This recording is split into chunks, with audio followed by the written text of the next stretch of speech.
நேயர்கள் அனைவருக்கும் உங்கள் நலம் விரும்பி ஆஸ்ட்ரோ ராஜகுமாரியின் இனிய வணக்கம். ஸ்ரீ கால பைரவரின் கருணையினாலும் அருளாலும் நோய் நொடி இல்லாமல் உங்கள் இல்லங்களில் எப்பொழுதும் இன்பம் பொங்கட்டும் என்று ஸ்ரீ கால பைரவரை வேண்டி வணங்கிக் கொள்கிறேன். இன்று நாம் 4/9/2023 குரு வக்ரமாகிறார். அதுக்கு முன்னாடியே சனி வக்ரமாகி உட்கார்ந்துருக்காரு. ஆனா 4/11/2023 அன்று சனி வக்ர நிவர்த்தி ஆகிறார். கிட்டத்தட்ட 62 நாட்கள் 2 பெரிய கிரகம் வக்ரமாகி உட்கார போகுது. ஏன் கிரகம் வக்ரமாகுது? ஒரு நீள்வட்ட பாதையில் சூரியனை சுற்றி இந்த கிரகங்கள் எல்லாம் சென்று கொண்டு இருக்கின்றன. இதுல ஆக கடைசியாக இருக்கக்கூடியது குருவும் சனியும். இந்த கிரகத்துல பாத்தீங்க அப்படின்னா சூரியனுக்கு அப்புறம் புதன், சுக்கிரன், செவ்வாய், இடையில வந்து உங்களுக்கு பூமியும் இந்த சந்திரனும் வந்து கொண்டு இருக்கிறார். அதற்கு அப்புறம்தான் குருவும் சுக்கிரனும், குருவும் சனியும். இவ்வாறாக இருக்கும் பொழுது 2 மாபெரும் கிரகங்கள் வக்ரமாகி நிற்கின்றன. இதுல என்னன்னா, சனி வக்ரத்தோடு 3ஆம் பார்வையாக குருவை பார்க்கிறாரு, அது ஒரு பிரச்சனை. வக்ரமான குருவோட ராகு நிற்கிறாரு. குரு நல்லவர், அவர் பார்க்கும் பார்வை எப்பேற்பட்ட பிரச்சனைகள் இருந்தாலும் அதை தீர்க்க வல்லது. குரு ரொம்ப அறிவாளியாக செயல்படக்கூடிய ஒரு கிரகம். அதனாலதான் பணத்துக்கு அதிபதியாக, அதுவும் பெரும் பணத்துக்கு அதிபதியாக குருவை வச்சாங்க. சனி கர்மத்துக்கு, ஒரு சனி அப்படிங்கிறது நம்மளுடைய கர்மாவுக்கு ஏற்ற பலனை கொடுக்கக்கூடியவர். அதனாலதான் இந்த 2 பயிற்சி வரும் பொழுது நமக்கு பக்குங்குது. இதே நிலையில குரு போன ஜென்ம கர்மாவை கொண்டுட்டு வந்து சேர்க்கக்கூடியவர். அதனாலதான் குழந்தை காரகன் குருவாக இருக்குது. நம்ம போன ஜென்மத்துல என்ன கர்மாவோ அந்த கர்மா நமக்கு பிள்ளையா வந்து பிறக்கும். சனி இந்த ஜென்மத்தில் வக்ரமாகி நிற்கும் பொழுது பிறக்கக்கூடிய குழந்தைகள், இல்ல ஒரு ஜாதகத்துல யாருக்கெல்லாம் சனி வக்ரமாகி இருக்கிறாரோ அவரு கண்டிப்பாக அவங்க வாழ்க்கை வந்து ஒரு வேதனைக்கு உரியதாக இருக்கும். ரொம்ப கஷ்டப்பட்டு வரணும், ஒவ்வொரு விஷயத்துக்கும் போராடி வரணும். அதே நிலையில சனி வக்ரமாகி 8ஆம் இடத்தை பார்த்தாங்கன்னு வச்சுக்கீங்க, எந்த ஒரு ஜாதகத்திலையும் அவங்க இந்த ஜென்மால பட வேண்டிய அத்தனையும், ஏன்னா 8ஆம் இடங்கிறது ஆயுள் பாவம், இவன் 10ஆம் பார்வையாக பார்த்துட்டாருன்னு வச்சுக்கீங்க, கேட்கவே வேண்டாம். 10 கர்மஸ்தானம், அவ்வளவு சீக்கிரமா உயிர் போவாது. தற்கொலை பண்ணிக்கணும்னு நினைச்சாலும் உயிர் போவாது. ஏன் அப்படின்னா, இந்த ஜென்மத்துல நீ அனுபவிக்கிறத அனுபவிச்சுட்டு போகணுங்கிறதுல கராரா நிற்கக்கூடியவர் சனி பகவான். அப்ப இந்த நீள்வட்ட பாதையில் இந்த குரு சனி இவர்களுக்கு 5ஆம் இடத்துல சூரியன் வரும் பொழுது இவர்களுக்கு இந்த ஒளி வட்டம், இந்த சுயேட்சையினுடைய அளவு குறையும். அதனால நட்சத்திரங்கள் எல்லாம் மேல வேகமா போய்கிட்டே இருக்கும். அப்போ இந்த குரு சனி இவற்றுக்கு எந்த கிரகமாக இருக்கட்டும், குரு சனி புதன் சுக்கிரன் இவற்றுக்கு செவ்வாயும் இருக்கட்டும், ராகு கேதுவை தவிர மற்ற கிரகங்களுக்கு 5ஆம் இடத்தில் சூரிய பகவான் வரும் பொழுது வக்ரம் ஆரம்பிக்கும். இதுல உச்சகட்ட வக்ரம் எப்ப அப்படின்னா 7ஆம் இடத்துல சம சத்தம பார்வையில நிற்கும் பொழுது உச்சகட்ட வக்ரம். 8ல அந்த வக்ரத்தை விட்டு கொஞ்சம் மெதுவா வரும். 9ஆம் இடத்துக்கு சூரியன் வரும் பொழுது முழுவதுமாக வக்ர நிவர்த்தி ஆகும். சோ இதுதான் அந்த வக்ரத்தினுடைய டீடைல்டு. அப்போ அந்த சூரியன்ல இருந்து கிடைக்கக்கூடிய கதிர்வீக இந்த கிரகத்திற்கு கிடைக்காது, எந்த கிரகமாக இருந்தாலும்.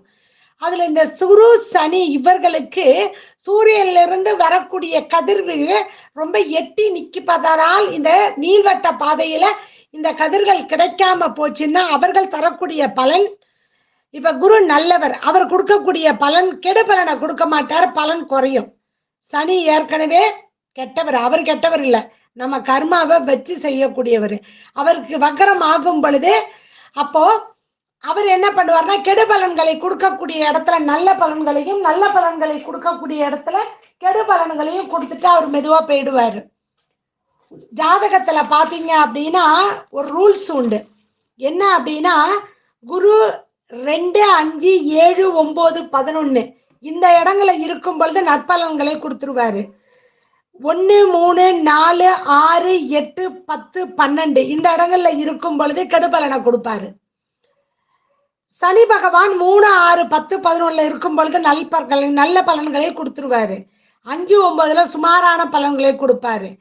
1, 2, 4, 7, 8, 12 இங்க அசுப பலன்களை கொடுத்துட்டு போவாரு. அப்ப நல்ல பலன்களை கொடுக்கிற இடத்துல எல்லாம் அசுப பலன்களை கொடுக்கிற இடத்துல எல்லாம் நல்ல பலன்களை இந்த வக்ரமான காலகட்டங்கள்ல கொடுத்துட்டு போயிடும் இந்த 2 கிரகம். அப்ப அதுல இருந்து கொடுக்கும் பொழுது நம்ம உடல்ல நவகிரகத்துக்கு கீழே தான் நம்ம இருக்கிறோம். அப்ப அதுல இருந்து கிடைக்கக்கூடிய அந்த கதிர்வீச்சுகள் நம்ம உடம்புல படாததுனால குரு என்பவர் பணத்துக்கு காரகனாக அந்த அறிவு என்பது நமக்கு செயல்பாடு கம்மியாகும். சனி என்பவர் நமக்கு மந்தக்காரகன். மந்தமான ஒரு வேலையை நம்ம செய்யக்கூடியவராக அவர் இருப்பாரு. ராஜ மந்திரியாக இருக்கக்கூடிய குரு, மதி நிறைந்த அமைச்சராக இருக்கக்கூடிய குரு அங்க புத்தி கெட்டு போகும். புத்தி கூட கிடையாது, புத்தி புதனுக்கு உரியது. அறிவு கெட்டு போகும். அறிவு ஒருத்தருக்கு கெட்டு போச்சுன்னா தவறான ஒரு முடிவை எடுக்கக்கூடிய ஒரு சூழ்நிலை இருக்கும். சனி பகவான் மந்த காரகன், கர்ம காரகன். அப்ப அவர் என்ன கர்மாவை கொடுப்பாரு? இதுல இந்த 62 நாட்கள்ல இன்னும் ஒரு பெரிய இது என்ன அப்படின்னா, சந்திர கிரகணம் இந்தியாவில தெரிய போகுது 28/10/2023 அன்னைக்கு. அதுவும் ஒரு சனிக்கிழமை, அதுவும் அஸ்வினி நட்சத்திரத்தில் இருக்கக்கூடிய ஒரு சந்திர கிரகணம். இந்த சந்திர கிரகணத்தை அன்னைக்கு பாத்தீங்க அப்படின்னா சூப்பரா சந்திரன், ராகு, குரு மேஷத்துல, சூரியன், புதன், செவ்வாய், கேது இது எல்லாமே பாத்தீங்க அப்படின்னா துலாம்ல. கிட்டத்தட்ட சனி சுக்கிரனை தவிர மற்றங்க சம சத்தம பார்வையில் இருக்கக்கூடிய வேளையில் இந்த சந்திர கிரகணம் வருது. அதை நான் தனியா கொடுக்கிறேன். அப்படி இருக்கும் பொழுது அப்ப என்ன கெடுபலன்களை இங்க கொடுத்துட்டு போகும்? ஏன்னா சூரியன், செவ்வாய் இணைஞ்சு நிக்குது, புத்திகாரகன் இணைஞ்சு நிக்கிறான். எங்கெங்கெல்லாம் விபத்துகள் வரும், எங்கெங்கெல்லாம் பிரச்சனைகள் வரும் அப்படிங்கிறதையும் 12 ராசிகளுக்கு இவர்கள் எப்படி கொடுக்க போறாங்கன்னு ஒரு 10 நிமிஷம் ஷார்ட்டா சொல்லிட்டு போறேன். முக்கியமானதை எடுத்து சொல்லிட்டு போறேன். என்ன பரிகாரம், என்ன வழிபாடு செய்யணும் அதையும் சொல்லிட்டு பார்க்கலாம். 12 ராசிகளுக்கு வாங்க. கும்பராசி நேயர்களே, இது நாள் வரைக்கும் நீங்க ஜென்ம சனியில இருந்தீங்க. இப்ப சிறப்பை கொடுக்குமா அப்படின்னா, உங்க பிள்ளைகளுக்கு நோய் நொடியை கொடுத்து கொண்டு இருந்த சனி பகவான் இப்பொழுது உங்களுக்கு கொஞ்சம் பிரச்சனையை அதுல இருந்து விடுதலை பெறுவதற்கு ஒரு வாய்ப்பு இருக்குது. ஏன் அப்படின்னா, இந்த சனி திரிகோணத்துல உங்களுடைய 5ஆம் இடம் பிள்ளைகளோட 5ஆம் பாவத்தோடு சம்பந்தப்படும் பொழுது அது உங்களுடைய பிள்ளைகள் சுய புத்தி. என்ன செய்யறது, ஒண்டியா நம்மளே எல்லா வேலையும் இழுத்து போட்டு செய்ய வேண்டியதா இருக்கே அப்படிங்கன்னு ஒரு மனக்கசப்பு இருந்து கொண்டு இருக்கும். அதுல இருந்து கொஞ்சம் விடுதலை பெறுவதற்கான வாய்ப்பு இருக்குது. இது ஒண்ணு. 2வது ஒரு விஷயம், பிள்ளைகளுக்கு திருமண பேச்சு இல்ல பிள்ளைகளை நல்ல ஒரு படிப்புகளை கொண்டு சேர்க்கணும் அப்படிங்கிறதுக்கு கொஞ்சம் மார்க் கம்மியா போயிடுச்சு அப்படிங்கிற மன வருத்தம் எல்லாம் இருக்கும். அது இப்போதைக்கு குழந்தைகளுடைய திருமண பேச்சு இதெல்லாம் இப்போதைக்கு எடுக்க வேண்டாம். ஏன்னா உங்க பிள்ளைகளுடைய 11ஆம் இடத்துல குரு வக்கரமாகி ராகுவோட இருக்காரு. பரவாயில்ல, அடுத்த திருப்ப முயற்சி பண்ணி இன்னும் கொஞ்சம் மார்க் ஸ்கோர் பண்ணதுக்கு அப்புறம் பிள்ளைகளை நல்ல படிப்புல கொண்டு போய் சேருங்க. ஏன்னா 3ஆம் இடத்துல குரு வக்கரமாகி ராகுவுடன் இருக்கிறார். உங்க முயற்சி தடை, உங்க பிள்ளைகளுக்காக நீங்க எடுக்கக்கூடிய முயற்சியில தடை வரும். ஏன் அப்படின்னா உங்க ராசி அதிபதியே இங்க வக்கரமாகி 3ஆம் பார்வையாக பார்க்கும்பொழுது முயற்சி தடையை கொடுக்கும். இளைய சகோதரத்தோட பிரச்சனைகளை கொடுக்கும். அடுத்தது குருவ சனியும் சேர்ந்து 7ஆம் இடத்தை பார்க்கும் பொழுது கணவன் மனைவிக்குள் பிரச்சனைகள், சில வேதனைகள் இவற்றையெல்லாம் கொடுக்கக்கூடியதாக இருக்கும். அதாவது கணவனா இருந்தா மனைவி, மனைவியா இருந்தா கணவர், அவங்களுடைய மாமனார் அவர்கள் சம்பந்தப்பட்ட உறவுகளோடு சில சிக்கல்களை கொடுப்பதற்கு வாய்ப்பு இருக்குது. அதனால கொஞ்சம் அமைதி காக்கவும் இந்த காலகட்டத்துல. சனி பகவான் 10ஆம் பார்வையாக 10ஆம் இடத்தையே பார்க்கிறாரு. அப்படி பார்க்கும் பொழுது தொழில் எல்லாம் ஒரு தடை இருக்கும். உங்க கர்மாவுக்கு ஏற்ற மாதிரி உங்களுக்கு பிரச்சனைகள் உங்கள் தொழில் மூலியமாக வரும். அது தொழிலோ வேலையோ அதன் மூலியமாக வரக்கூடிய ஜீவனத்துக்கு பிரச்சனையை கொடுக்கும். ஏன் மேடம், ஜென்ம சனி இருந்தாலும் கொடுக்கும், ஜென்ம சனி வக்கரமானாலும் கொடுப்பானா அப்படின்னா, சனி உங்க ராசி அதிபதி, அதை மறந்துடக்கூடாது. மற்ற ராசி மாதிரி இல்லை. இது ஒண்ணு. அடுத்தது, இந்த சனி பகவான் 3க்கும் 10க்கும் அதிபதியான செவ்வாயின் சாரத்துல போயிட்டு இருக்காரு. அதனால அங்க நல்லது பண்றதுக்கு வாய்ப்பு இல்லை. 2. 3வது, உங்களுக்கு 3ஆம் இடத்துல முயற்சி ஸ்தானத்துல குரு வக்கரமாகி உட்காந்துக்கிட்டு இருக்காரு ராகுவோட இணைஞ்சி. அதனால அதுவும் பிரச்சனை. ஏன்னா ராகுக்கு எது பகை உங்க ராசிக்கு, சூரியனும் பகை. அவன் என்ன பண்றான், 9ஆம் இட பாக்கியத்துல வந்து ஐப்பசி மாசம் உட்கார போறாரு இந்த காலகட்டத்துல. அப்ப என்ன ஆகும், இந்த வருமானத்துக்கு உரியது இந்த ஜீவனத்துக்கு உரியறதுல கை வைக்கும். அப்ப உங்களுக்கு இந்த வேலையை விட்டு அடுத்த வேலைக்கு போகலாங்கிற எண்ணம் வரும். இல்ல உள்ளுக்குள்ளேயே கம்பெனிக்குள்ளேயே இதை விட்டு இருக்கிற வேற ஒரு டிபார்ட்மெண்ட்டுக்கு மாறிக்கலாமான்னு தோணும். இல்ல ஃபாரின் போய் வேலை பார்க்கலாமான்னு தோணும். இந்த மாதிரி பலதரப்பட்ட எண்ண ஓட்டங்கள் இருக்கும். இப்போதைக்கு முடிவெடுக்க வேண்டாம், எண்ணங்கள் வரட்டும், அது வராம இருக்காது, வரும் இந்த காலகட்டத்துல. ஆனா வேலையை விட வேண்டாம், வேலை இடமாற்றம் வேண்டாம். ப்ரமோஷனோட வேலை வந்ததுனாலும் கூட கொஞ்சம் ஆராய்ஞ்சு பாருங்க, அந்த இடத்துல போய் குடும்பத்தை விட்டு உங்களால இருக்க முடியுமான்னு. ஏன் அப்படின்னா அங்கேயும் பிரச்சனை வரும். ப்ரமோஷன் ஆகி நீங்க போய் உட்கார்ற இடத்துல பிரச்சனை வரும். அதனால அது கொஞ்சம் பார்த்துக்கங்க, சரிங்களா? அடுத்தது பிள்ளைகள்கிட்ட கொஞ்சம் கவனமாக இருங்க. பிள்ளைகளுடைய சுய புத்தி, சரிங்களா? பிள்ளைகளுக்கு 5ஆம் இடத்துல சூரியன் வந்து வக்கரமாயி ஐப்பசி மாசம் உட்காருவாரு. அப்ப பிள்ளைகளுடைய சுய புத்தியில சில மாற்றங்கள் வரும். அவங்க எப்படின்னா, நான் சொல்ற பெரிய வளர்ந்த பிள்ளைங்க நான் சொல்றதை கேட்கணும், சின்ன வாண்டு வரைக்கும் நான் சொல்றதை நீ கேளு அப்படிங்கிற ஒரு இதுல வருவாங்க. அதனால கொஞ்சம் அதுல கவனமாக இருங்க பிள்ளைகள் இதுல.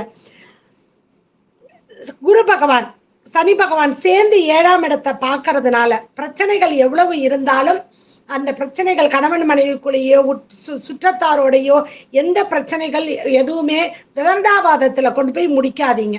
பேச்சில் ஆரம்பிச்சு கடைசியில போர்ல போய் முடியக்கூடாது எதுவுமே. அதனால குறை கண்டுபிடிக்காம அப்படியே விட்டு கொடுத்துட்டு போங்க. ஒவ்வொரு மனிதரும் ஒவ்வொரு மாதிரி இருப்பாங்க. இந்த கர்மாவுக்கு நம்ம வாங்கியிருக்க காலகட்டத்துக்கு கோச்சார நிலையில அவர்களுடைய சுயரூபம் தெரிஞ்சுதேன்னு நன்றி சொல்லிட்டு போயிடுங்க. அதுதான் உண்மை. சனி குரு பகவான் உங்களுடைய லாபஸ்தானத்தை பார்க்கிறாரு. இது வரைக்கும் வந்து கொண்டிருந்த லாபத்துல கூட சிறு தடை ஏற்படுவதற்கு உங்களுக்கு கொஞ்சம் காலகட்டமாக இருக்கும்.